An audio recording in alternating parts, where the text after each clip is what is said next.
Lepo pozdravljeni, zopet iz Pržanovega gozda v Šentvidu.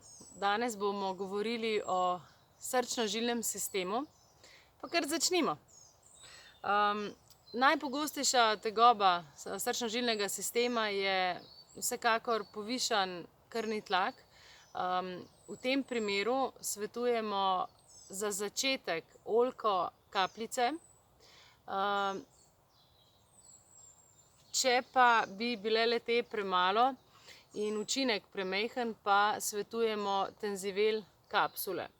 Tenzivel kapsule imajo že številne zadovoljne uporabnike v primeru mejno povišanega krvnega tlaka. In sicer to so kapsule s podaljšanim sproščanjem, kot vse naše kapsule. Jemlje se ena kapsula zjutraj in pa ena zvečer. Vkolikor pa ugotovimo, da je tlak povišan oziroma da se dviguje tekom dneva, pa je lahko tu močna komponenta tudi stres in v tem primeru bi lahko tudi dodali glog kapljice. Ko sem omenila oljko, je to rastlina z precej širokim delovanjem, zato lahko nanjo pomislimo tudi v primeru ateroskleroze. Lahko pa za večji učinek dodamo oljki tudi resveratrol tablete. Resveratrol tablete so tablete iz posušenega soka lupine in pa pešk črnega grozdja, ki imajo zelo močno antioksidativno delovanje. Združujejo namreč visoko koncentrirane ne le transresveratrol, vendar tudi polifenole, antociane in oligomerne procianidine.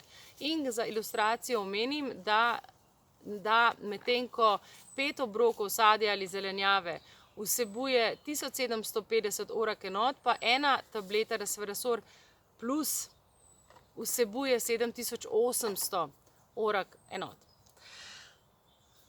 Omenila sem že prej glog. Glog je rastlina, ki je meni osebno zelo ljuba, namreč ima več mehanizmov delovanja in širok terapevtski indeks, je pa tudi razmeroma varna.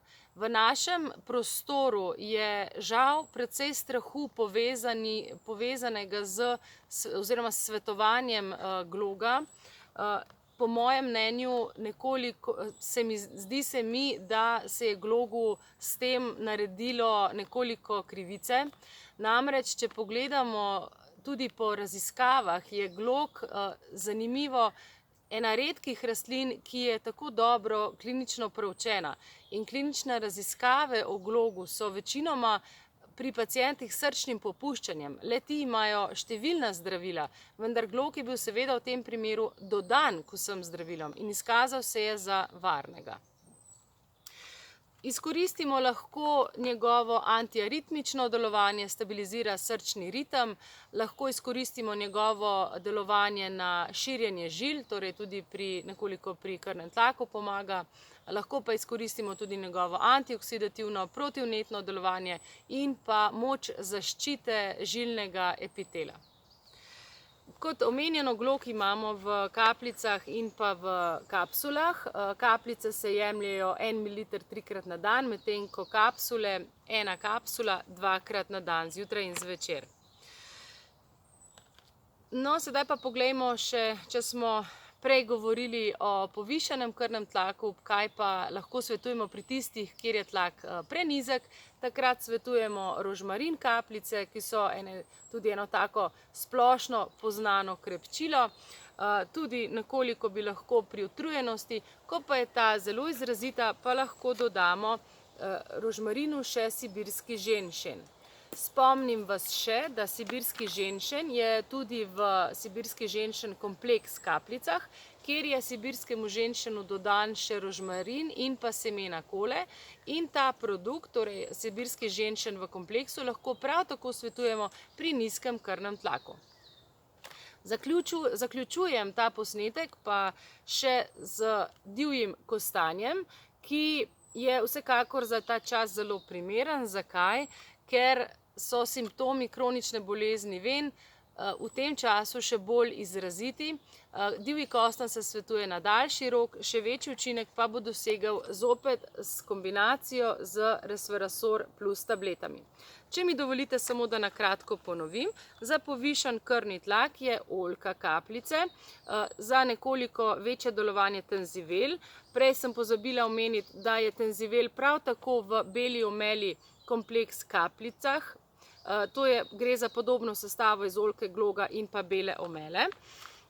Potem omenila sem možnosti jemanja in svetovanja gloga bodisi v kapljicah ali kapsulah, za znižan prenizek krvni tlak rožmarin, lahko v kombinaciji s sibirskim ženšenom, če je izrazita utrujenost, za kronično bolezen ven pa divji kostanj oziroma v kombinaciji z resveratrol plus. Za danes vas lepo pozdravljam, ko sem omenila antioksidativno delovanje. V tem gozdu je tega precej ponujenega, namreč vse okrog mene morda opazite, da so borovnice in zdaj, ko končam ta posnetek, grem nekaj nabrati in si zagotoviti svoje antioksidativno delovanje borovnic. Lepo vas pozdravljam, se vidimo v naslednjem posnetku.